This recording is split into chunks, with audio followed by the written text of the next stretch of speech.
Hello అండి. అందరికీ నమస్కారం. ఈ దేశంలో కమ్యూనిస్టుల కథ ముగిసిందా?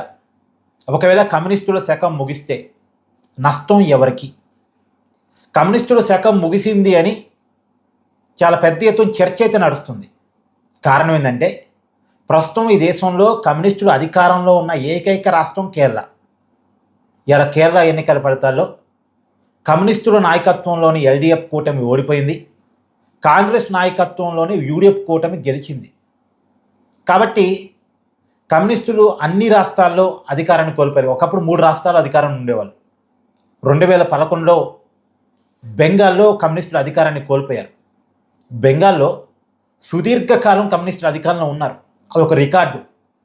దాదాపు దగ్గరగా 3 దశాబ్దాల పాటు కమ్యూనిస్టులు బెంగాల్‌లో అధికారాన్ని ఏలారు. కానీ 2011లో మమతా బెనర్జీ చేతుల్లో కమ్యూనిస్టులు ఓడిపోయారు. తర్వాత తిరిగి అధికారంలోకి రాలేదు.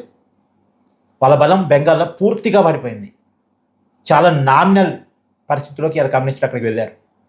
తర్వాత త్రిపురలో కూడా వరుసగా గెలుస్తుండేవాళ్ళు. అక్కడ మాణిక్ సర్కార్ చాలా కాలం పాటు సీఎంగా పనిచేశారు. త్రిపురలో కూడా కమ్యూనిస్టులు ఓడిపోయి అక్కడ బీజేపీ అధికారంలోకి వచ్చింది. తర్వాత మళ్ళీ కమ్యూనిస్టులు అధికారంలోకి రావడం అనేది సాధ్యం కాలేదు.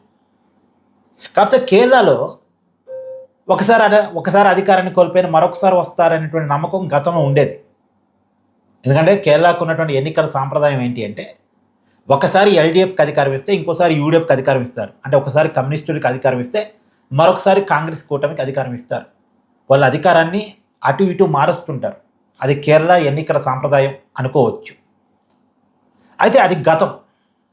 కానీ గత 2 సార్లుగా కేరళ ఎన్నికల సాంప్రదాయానికి భిన్నంగా కమ్యూనిస్టులకి వరుసగా 2 సార్లు అధికారాన్ని అప్పచెప్పారు. పినరయి విజయన్ ఇప్పుడు రెండోసారి ముఖ్యమంత్రిగా పనిచేశారు. ఈ ఎన్నికల్లో మూడోసారి అదృష్టాన్ని పరిశీలించుకోబోయి ఓడిపోయారు. 2 సార్లు వరుసగా ముఖ్యమంత్రిగా పనిచేశారు. 2 సార్లు వరుసగా ఎల్‌డీఎఫ్ అధికారంలోకి వచ్చింది.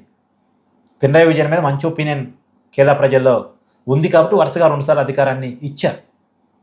కాకపోతే ఇప్పుడు అధికారాన్ని కోల్పోయిన తర్వాత ఒకప్పుడులాగా తిరిగి అధికారంలోకి రావడం అనేది అంత ఈజీ కాదు. ఒకప్పుడు ఏంటంటే, ఈ దేశంలో కాంగ్రెస్, కమ్యూనిస్టులు మాత్రమే బలంగా ఉండేవాళ్ళు. కేరళలో కూడా అదే రకమైన పరిస్థితులు ఉన్నాయి. కానీ ఇప్పుడు బీజేపీ వచ్చింది. గతంలో కేరళలో ఎదగటానికి బీజేపీ ప్రయత్నం చేసినా అంత అవకాశం లేదు. కానీ ఇప్పుడు బీజేపీ వేరు, ఒకప్పుడు బీజేపీ వేరు. ఇప్పుడు ఏదో రకంగా బీజేపీ ఎదగలిగిన పరిస్థితి కదా. మొన్న మున్సిపల్ కార్పొరేషన్ ఎన్నికల్లో ఒక పెద్ద కార్పొరేషన్ బీజేపీ కైవసం చేసుకున్న తర్వాత బీజేపీలో కూడా కాన్ఫిడెన్స్ పెరిగింది. సరే, ఇప్పుడు అసెంబ్లీ ఎన్నికల్లో పెద్ద బీజేపీకి అనుకూల ఫలితాలు రాకపోవచ్చు. కానీ అసెంబ్లీ ఎన్నికల్లో ఫలితాలు రాకపోయినా బీజేపీ పార్టీగా వాళ్ళ ఓట్ బ్యాంకు పెరుగుతూ వస్తుంది. వాళ్ళ పెరుగుదల చిన్నగా ఉండదు, ఒక్కసారిగా పెరుగుతారు వాళ్ళు. ఇప్పుడు కమ్యూనిస్టులు లేకుండా చేయటం అనే దాని మీద ఒక టాస్క్గా పనిచేస్తారు వాళ్ళు. కాబట్టి ఇప్పుడు బీజేపీ అనే ఒక పెద్ద ప్రమాదం కమ్యూనిస్టులకు ఉంది. కాబట్టి కమ్యూనిస్టులు తిరిగి అధికారంలోకి రాగలరా, అసలు రాణిస్తారా? అందులో రాజకీయాలు పూర్తిగా మారిపోయాయి. డబ్బు రాజకీయాలు, మందు రాజకీయాలు, ఉచిత హామీల రాజకీయాలు, ఇవన్నీ రాజకీయాన్ని ప్రభావితం, అంటే గెలుపోవటంలో ప్రభావితం చేస్తున్నాయి.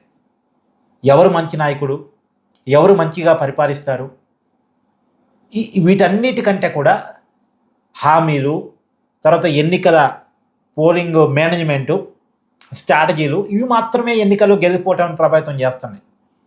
రెండోది అంతకన్నా పెద్దగా భావోద్వేగాలు, మతం, కులం, ప్రాంతం, భాష, ఇవి ఎవరు భావోద్వేగాల్ని బాగా పండించగలిగితే వాళ్ళ వైపు విజయ అవకాశాలు ఉంటున్నాయి. బీజేపీ దేశంలో హిందుత్వ పోలరైజేషన్ చేస్తూ బీజేపీ బాగా ఎదుగుతుంది. అంటే భావోద్వేగాలను, జాతీయవాదాన్ని, దేశం పట్ల, మతం పట్ల ఉండేటువంటి ప్రేమని, భక్తిని బీజేపీ బాగా ఎన్కేజ్ చేసుకోగలుగుతుంది. కాబట్టి రాజకీయాలు పూర్తిగా మారిపోయాయి. ఈ భావోద్వేగ రాజకీయాల్లో, ఈ డబ్బు రాజకీయాల్లో కమ్యూనిస్టులు తిరిగి అధికారంలోకి రావటం అనేటువంటిది ఏంటంటే, ఒకవైపు డబ్బును ఎదుర్కోవాలి, మరొకవైపు భావోద్వేగాలను ఎదుర్కోవాలి. ఈ రెండింటిని ఎదుర్కొని అధికారంలోకి రావటం అనేది ఇంపాసిబుల్, సాధ్యమైనటువంటి పని అయితే కాదు. కాకపోతే కమ్యూనిస్టులు లేకపోతే నష్టం ఎవరికి అంటే సామాన్యుడికి. ఇప్పుడు ఎగ్జాంపుల్ చెప్తానండి. మొన్న కమర్షియల్ గ్యాస్ సిలిండర్ ₹991 ఎంతో పెరిగింది కదా. ఎంతమంది దానికి వ్యతిరేకంగా మాట్లాడగలిగారు? ఎన్ని పార్టీలు, ఎంతమంది నాయకులు, ఎంతమంది పార్టీల కార్యకర్తలు రోడ్డు మీదకి వచ్చి ఆందోళన చేయగలిగారు? ఇప్పుడు దేశంలో ఎన్డీఏకి ఆపోజిట్గా యూపీఏ ఉంది, లేదా ఇండి కూటమి ఉంది, కాంగ్రెస్ నాయకత్వంలో కూటమి ఉంది. ఆ కూటమిలోని ఎన్ని పార్టీలు రోడ్డు మీదకి వచ్చి ఆందోళన చేయగలిగినాయి, ప్రజల్ని కదిలించగలిగినాయి? రేపు పెట్రోల్ డీజిల్ రేట్లు పెంచుతారనుకోండి, ప్రభుత్వాన్ని క్వశ్చన్ చేయగలిగే దమ్మున్న పార్టీలు ఈ దేశంలో ఇంకేమున్నాయి? ఒకప్పుడు ఏదన్నా ప్రజలకు వ్యతిరేకమైనటువంటి నిర్ణయం తీసుకోవాలంటే ప్రభుత్వాలు భయపడే, కమ్యూనిస్టులు రోడ్డు మీదకి వస్తారు, కమ్యూనిస్టులు క్వశ్చన్ చేస్తారు, జనాన్ని పోగు చేస్తారు అనే ఒక భయం ఉండేది. ఇవాళ ఎవరికి ఉంది భయం? ఎందుకంటే కమ్యూనిస్టులు లేరు. ఒక ల్యాండు ఒక పారిశ్రామికవేత్తకి కేటాయించాలన్నా, ఒక ల్యాండ్ని ఒక వ్యక్తి కబ్జా చేయాలన్నా, ఒక రాజకీయ పార్టీ నాయకుడు కబ్జా చేయాలన్నా ఒక భయం ఉండేది. కమ్యూనిస్టులు వస్తారు, క్వశ్చన్ చేస్తారు, అవసరమైతే ఆ ల్యాండ్లో ఎర్ర జెండాలు బాతి పేదలకు పంచి పెడతారు, ఒక భయం ఉండేది. ఇలా భయం ఏ పార్టీకి ఉంది? ఎందుకంటే కమ్యూనిస్టులు లేరు. ఒక ధర పెంచడానికి ప్రభుత్వాలకు భయం లేదు, ఎందుకంటే అడిగేవాళ్ళు లేడు, క్వశ్చన్ చేసేవాళ్ళు లేడు, కమ్యూనిస్టులు లేరు. ఒక ప్రజా వ్యతిరేక నిర్ణయం తీసుకోవడానికి ప్రభుత్వాలకు భయం లేదు, ఎందుకంటే కమ్యూనిస్టులు లేరు. ఒక భూ కబ్జాకి భయం లేదు పాలకులకి, ఒక నియంతృత్వానికి భయం లేదు పాలకులకి, రాజుల్లాగా ఫీల్ కావడానికి భయం లేదు పాలకులకి, ఎందుకంటే క్వశ్చన్ చేసే కమ్యూనిస్టులు ఎక్కడున్నారు? లేరు కదా. ఫైట్ చేయగలిగే కమ్యూనిస్టులు లేరు కదా. ప్రజల్ని సమీకరించగలిగే కమ్యూనిస్టులు లేరు కదా. ఇప్పుడు చూడండి, మొన్న కార్మిక ఉద్యమాలు నడిచాయి మన దేశంలో. నోయిడాలో వచ్చింది ఉద్యమం, తర్వాత బెంగళూరు దగ్గరగా వచ్చింది, గుర్గావ్లో వచ్చింది, తమిళనాడు కోయంబత్తూరు దగ్గర వచ్చింది. కానీ ఆ ఉద్యమాలు ఈజీగా అణచివేయబడ్డాయి. ఎందుకు? కమ్యూనిస్టులు బలంగా లేరు కాబట్టి. పాపం వాళ్ళు అడిగింది కనీస వేతనం, సమాన వేతనం, చేసిన పనికి వేతనం, వెట్టి చాకరీ లేకుండా 8 గంటలు పనిచేసే పని కావాలని అడిగారు. కానీ వాళ్ళ తరపున మాట్లాడే గొంతు ఎక్కడ ఉంది? ఇప్పుడు చూడండి, రాజకీయాలు అంటే ఎవరు? డబ్బు పెట్టగలిగిన వాడు, తిరిగి డబ్బును సంపాదించగలిగిన వాడు. ఇప్పుడు కమ్యూనిస్టులు లేకపోతే రాజకీయాలు పూర్తిగా వాళ్ళ చేతిలోకి వెళ్ళిపోతాయి. అన్ని రాజకీయ పార్టీలు వాళ్ళకే ప్రయారిటీ ఇస్తాయి. వాళ్ళకి అసలు పొలిటికల్ కమిట్మెంట్స్ ఉండవు. ఇప్పుడు బీజేపీ సిద్ధాంతం కూడా వాళ్ళకి ఏముండదు. ఇప్పుడు మన తెలుగు రాష్ట్రాల్లో ఉన్న ఎంతమంది బీజేపీ నాయకులకి బీజేపీ సిద్ధాంతం తెలుసు? సరే, బీజేపీ సిద్ధాంతం తప్ప ఉప్ప పక్కన పెట్టండి, అసలు వాళ్ళు ఎంతమంది బీజేపీ సిద్ధాంతం తెలుసు?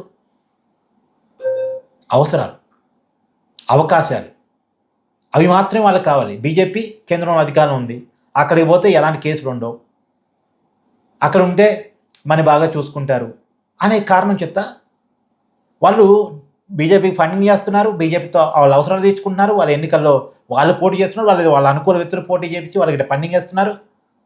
అంటే చూడండి, రాజకీయాలు సామాన్యం నుంచి దూరం అవుతున్నాయి కమ్యూనిస్టులు లేకపోవటం వల్ల. పరిస్థితులు ప్రజలకు వ్యతిరేకంగా తయారవుతున్నాయి కమ్యూనిస్టులు లేకపోవటం వల్ల. ధరలు పెరుగుతున్నాయి, ఏమనాలి, కామన్ వెనికి బతికే అవకాశాలు లేకుండా పోతున్నాయి కమ్యూనిస్టులు లేకపోవటం వల్ల. ఆర్థిక అసమానతలు పెరుగుతున్నాయి కమ్యూనిస్టులు లేకపోవటం వల్ల. భూములన్నీ కొద్దిమంది చేతుల్లోకి వెళుతున్నాయి కమ్యూనిస్టులు లేకపోవటం వల్ల. ఈ దేశంలో సంపద 90% సంపద 10 మంది చేతుల్లోకి వెళుతుంది, 10% సంపద 90 మంది చేతుల్లో పంచబడుతుంది. 10% సంపద 90 మంది పంచుకోవాలి, 90% సంపద 10 మంది చేతుల్లో ఉంటుంది. ఇది క్వశ్చన్ చేయగలిగే కమ్యూనిస్టులు లేరు కాబట్టి వాళ్ళు ఇస్తారు రాజ్యం. ఇక్కడ అధికారం ఉంది బీజేపీయే కాంగ్రెస్ అన్నది కాదు నా వాదన. ఎవరున్నా మళ్ళీ వాళ్ళే నాయకులుగా ఉంటారు. పైకి ఒక వ్యక్తి మోడీ లాంటి వాళ్ళు ఎవరో ఒక సాఫ్ట్వేర్ మీద ఉన్న పైన పెడతారు, ముందు పెడతారు, అంతే ముందు పెడతారు. అతనితో భావోద్వేగాన్ని కనెక్ట్ చేసి మనని కట్టిపడేస్తారు. కానీ దేశంలో నడిచే పాలన మొత్తం కార్పొరేట్ పాలనే, కార్పొరేట్ రూలింగే. వాళ్ళ అవసరాలు వాళ్ళ అవకాశాల తగ్గట్టుగా పరిపాలన జరుగుతూ ఉంటుంది. దాన్ని క్వశ్చన్ చేయగలిగే పరిస్థితి ఎవరికి ఉండదు. కాబట్టి కమ్యూనిస్టులు లేకపోతే నష్టపోయేది ప్రజలే. ఒక్క చిన్న ఎగ్జాంపుల్ అండి, కమ్యూనిస్టులు బలంగా ఉన్నప్పుడు గవర్నమెంట్ ఎడ్యుకేషన్ బతికింది.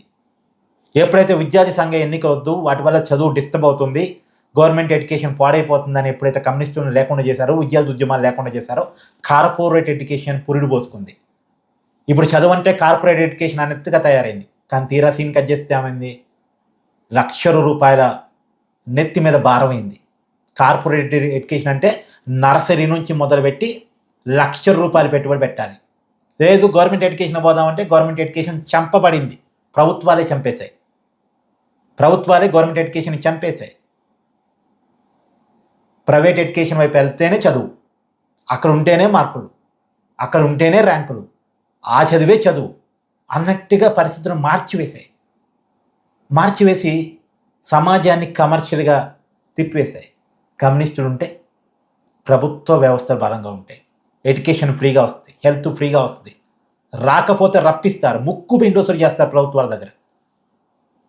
సో కమ్యూనిస్టులు లేకపోతే నష్టపోయేది ఎవరు?